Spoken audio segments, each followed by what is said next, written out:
We want to take you live to Jacksonville, Florida now. Officials there are holding a news conference to give the latest information on Sunday's mass shooting at a gaming tournament. Let's watch. Would you please pray for these families as they deal with this tragedy in the coming days and weeks.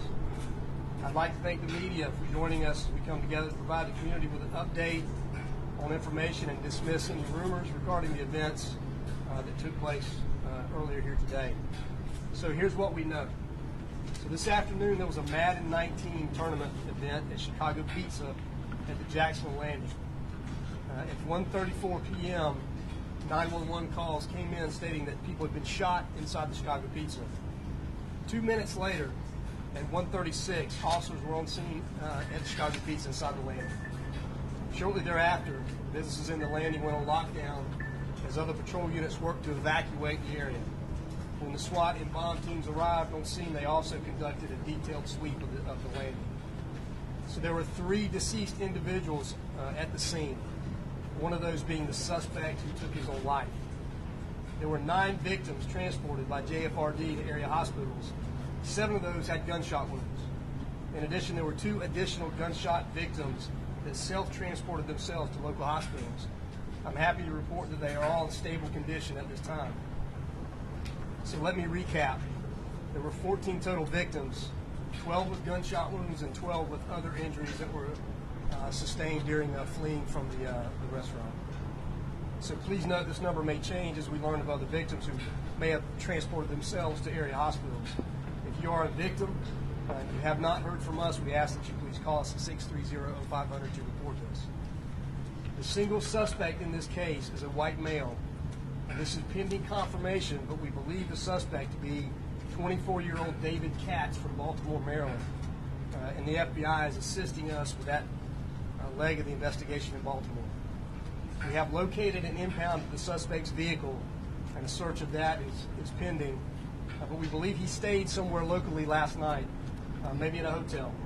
If anyone has any information about where he stayed last night, please call 630-0500 or email JSOCrimetips at JSOCrimetips@jacksheriff.org. And we will be releasing more detailed information about the suspect in the next couple hours. So we know that the suspect used at least one handgun to commit this act, and we are working again with our partners at ATF on that aspect of the investigation. So I'll not be discussing any details pertaining to the motive at this time, as that part of the investigation is still ongoing. So that, as I mentioned at an earlier news conference, there is a video, and we do have a copy of that footage. So we're asking if anyone has any additional video footage to please email that, call us, 630-0500 to get that, obviously, additional information to us. So our family assistance unit is up and running, so if you have a loved one that you believe to be at that event and you have not heard from them, please call us again at 630-0500 so we can have that information. If anyone has any information in reference to this shooting, any information at all, we're asking you that again, you please call us at 630-0500, email us at JSOCrimetips@jacksheriff.org, or of course use our partners at First Coast Crime Stoppers, 1-866-845-TIPS. So I want to take a minute to thank the men and women of the Jacksonville Sheriff's Office and the Jacksonville Fire and Rescue for their incredible response today. So we spent a lot of time training together and separately for events like this. We pray obviously that it never happens, but today it did, and they were prepared. I also want to thank our partners, many law enforcement partners, who stepped up with us today to help us work through all of the challenges that we had today. So with that, I will invite our Mayor, Winnie Curry, to say a few words. Mayor. Thank you, Sheriff. Today, this evening, and tonight, Jacksonville is mourning. We have faced an occurrence that is all too common and will require us to continue to do the hard work of public safety to make sure that people are safe. One violent crime in our city is one too many.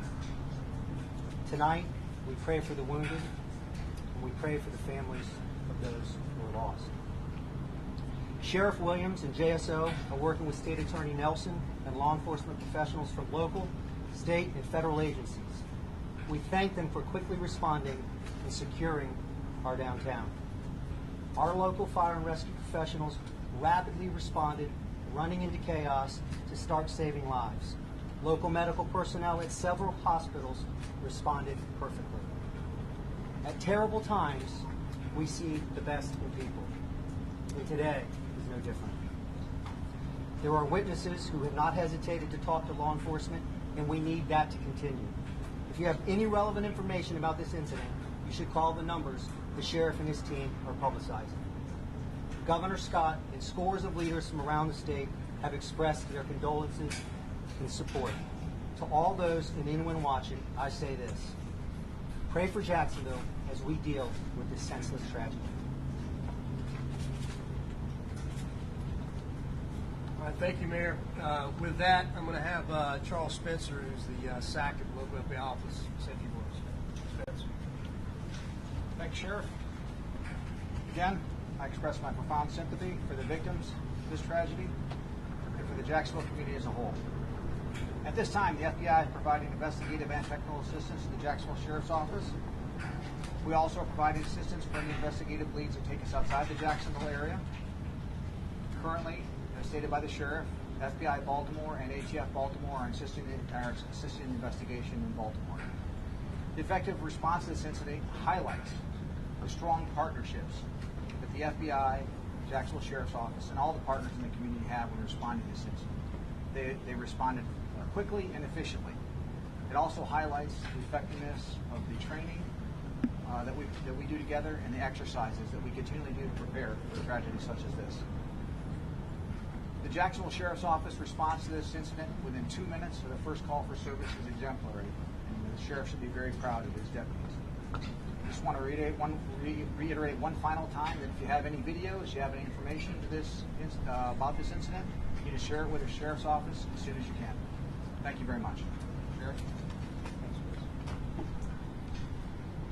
So, tough day for us, as you can imagine, but again, we could not have been able to get to this point investigated where we are with our partners. So, I won't name everybody because I'll forget somebody, but just a tremendous response.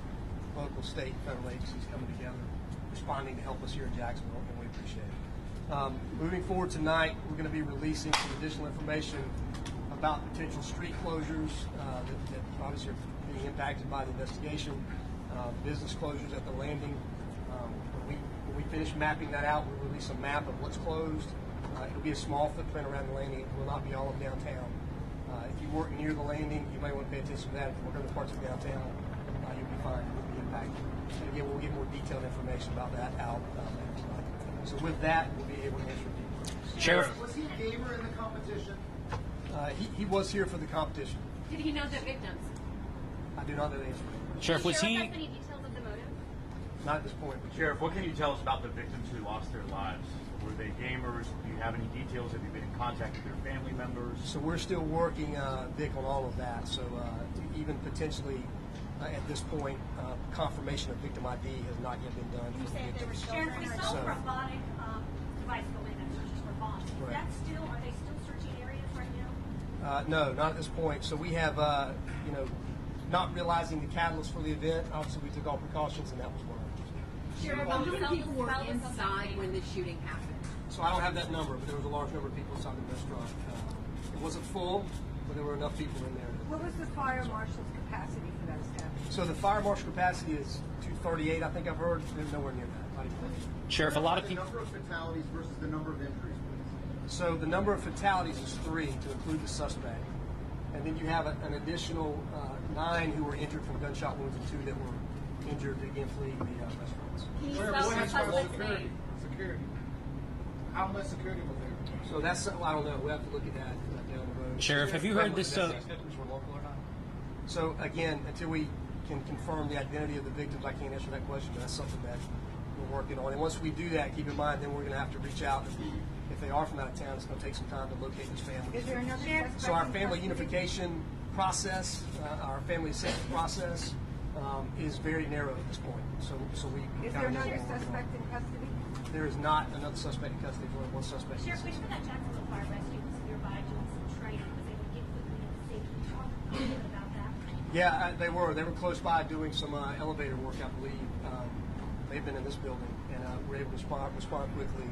And again, hats off to them for their tremendous response and the courage they show day in and day out, in particular today. Sheriff, we heard this. Other than what we've been seeing and circulating in the media, where you kind of see the game being played, and in the corner, two people playing the game, is there other video that you have access to? So we won't talk about the other parts or pieces of evidence we have at this point in the investigation.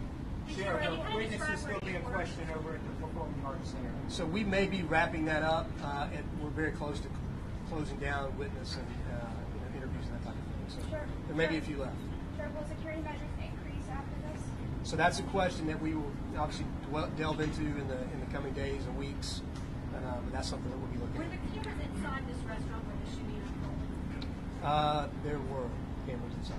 Sheriff, was this Shot a himself. disgruntled gamer upset that he lost? That's what a lot of people are telling us here. So again, we won't confirm any of the motive at this point. It's still under investigation. So before we talk about that, we won't be sure. Can you confirm that the FBI and ATF in Baltimore are searching his home right now? So we are having, there is some cooperation going on in Baltimore with ATF and FBI. He shot himself, Sheriff, inside that facility, inside that venue. He did. One more question. Sheriff, was the gun legal? Did he have legal possession of the firearm? That's all part of the ongoing investigation that we're working in conjunction with our partners. Does he have just one firearm, as far as you know at this point? One firearm was used in the affair. What's the spelling? Thank you. Suspect.